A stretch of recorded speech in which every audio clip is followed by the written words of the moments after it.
Señor esté con ustedes. Y con tu espíritu. Lectura del Santo Evangelio según San Mateo. Gloria a ti, Señor. En aquel tiempo Jesús dejó a la gente y se fue a casa.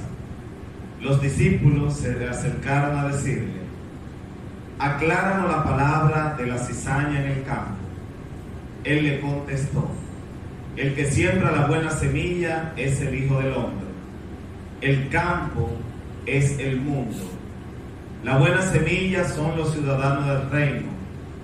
La cizaña son los partidarios del maligno. El enemigo que la siembra es el diablo. La cosecha es el fin del tiempo y los segadores los ángeles. Lo mismo que se arranca la cizaña y se quema, así será el fin del tiempo. El Hijo del Hombre enviará sus ángeles y arrancará de su reino a todos los corruptores y malvados y lo arrojará al horno encendido. Allí será el llanto y el rechinar de dientes. Entonces los justos brillarán como el sol en el reino de su Padre. El que tenga oído, que oiga. Palabra del Señor. Gloria a ti, Señor Jesús.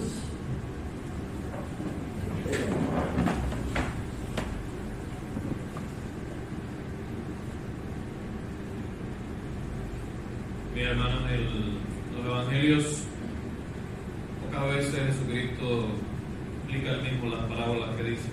Es una de ellas, otra la del sembrador. Y ayer escuchamos la parábola que Jesucristo, empezando el evangelio, empieza diciendo que se refiere al reino de los cielos. El reino de los cielos se parece habla de este campo que ha sembrado buena semilla, que en la noche viene el enemigo, siembra la cizaña. Y la clave de esta parábola es el centro de la pregunta. Es decir, cuando le preguntan al dueño del campo: ¿quieres que arranquemos la cizaña? Hay otra preguntante que dice: ¿no sembraste buena semilla en tu campo? La respuesta es: el enemigo es el que la ha sembrado. No la arranques, espera a la siega a que crezca, y no vaya a ser que por arrancar la cizaña arranques buena semilla. Y después, entonces, cuando llega a las ciegas, terminaba esta parábola diciendo que el trigo es guardado en los almacenes y la cizaña es quemada. Lo que escuchábamos era la explicación, decía Jesucristo. El que siembra la semilla es el Hijo del Hombre. El campo es el mundo. La buena semilla son los ciudadanos del reino y las cizañas son los partidarios del maligno. Y esa cosecha es el fin del tiempo y los segadores de los ángeles. Y dice: lo mismo arrancará el Señor la cizaña y la quemará. Así llegará un momento en el juicio, llega el juicio de Dios, y aquellos que hayan orado el bien van al reino de los cielos, y los que no, habla de la condenación.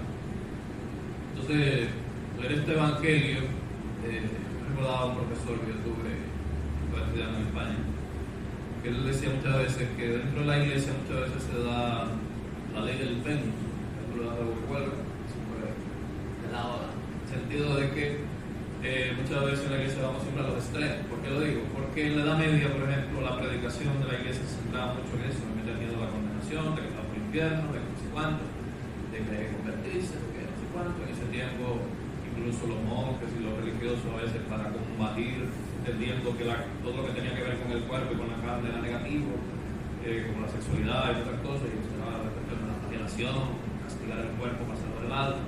Y esa visión que no es exacta de lo que anuncia la palabra de Dios, pero estaba en ese extremo la cosa, es decir, de buscar todo el mundo se salvara, pero a la fuerza, por el miedo. Hoy estamos en el otro extremo, que a veces, al hablar excesivamente de la misericordia de Dios, del amor de Dios, de que Dios perdona los pecados, de que Dios no es pecador, a veces ya no se habla tanto de la comprensión. Y entonces escuchamos mucha gente que, apenado en el amor de Dios, parece que puede hacer todo lo que le da la gana, porque Dios es amor, porque Dios. Pero Jesucristo en esta parábola dice algo muy claro. Escuchábamos en la primera lectura algo que tiene que ver con esto, que es de la historia del pueblo de Israel. El profeta Jeremías habla del pueblo de Israel en el exilio, el pueblo de Israel que ha perdido la tierra prometida, que ha sido conquistado por los reyes de Babilonia y de Asiria, que se ha llevado prácticamente a todo el mundo nuevamente a la esclavitud. ¿Y qué decía Jeremías? Mis ojos se deshacen en lágrimas por la tenida desgracia, la necesidad de mi pueblo. Salgo al campo muertos de espada por la ciudad de hambre. Los profetas como el sacerdote van sin sentido por el país. Y hace esta pregunta a Dios: ¿por qué has rechazado a Judá? ¿Por qué has herido sin remedio? Entonces algunos hablan, ¿verdad?, de Dios que corrige, Dios que, sobre todo a través de los profetas, aparece ese llamado a la conversión al pueblo de Israel, a alejarse de su pecado, y la continua advertencia de que de no hacerlo habrá consecuencias. Entonces algunos dicen, ¿verdad?, Dios actúa de esta forma.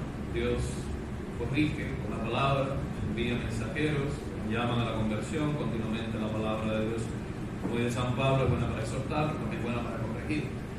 Y en ese sentido Dios nos pone siempre en la verdad, nos muestra el camino que lleva a la salvación, pero el recorrer ese camino depende de nosotros, de nuestra voluntad, de nuestra decisión.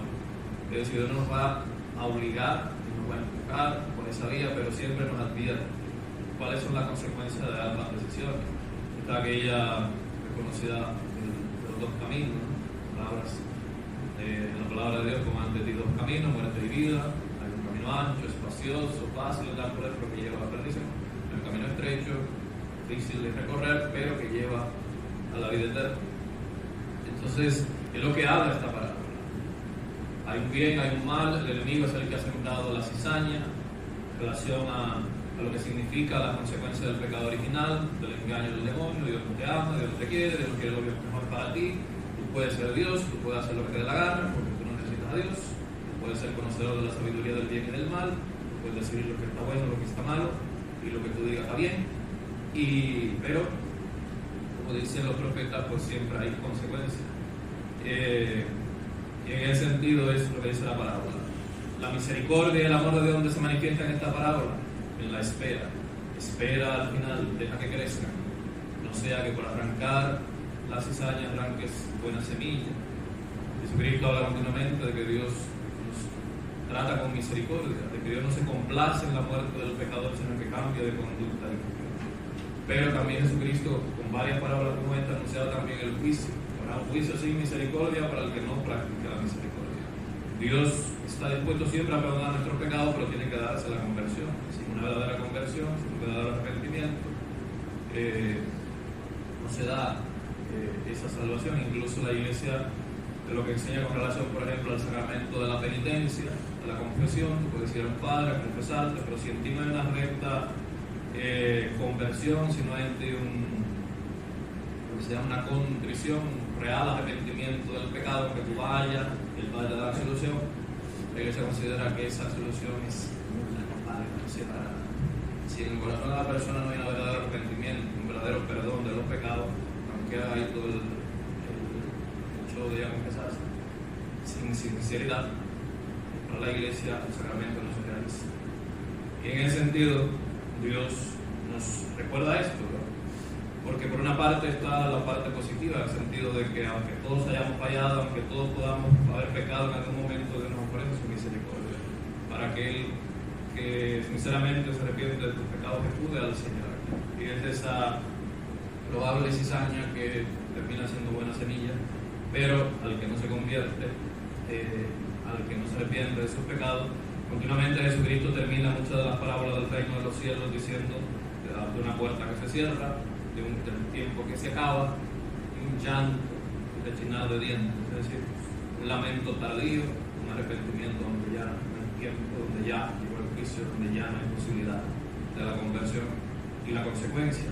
Lo que decía la primera lectura es el pueblo de Israel que sufre la consecuencia de sus pecados, la corrección de Dios en la historia.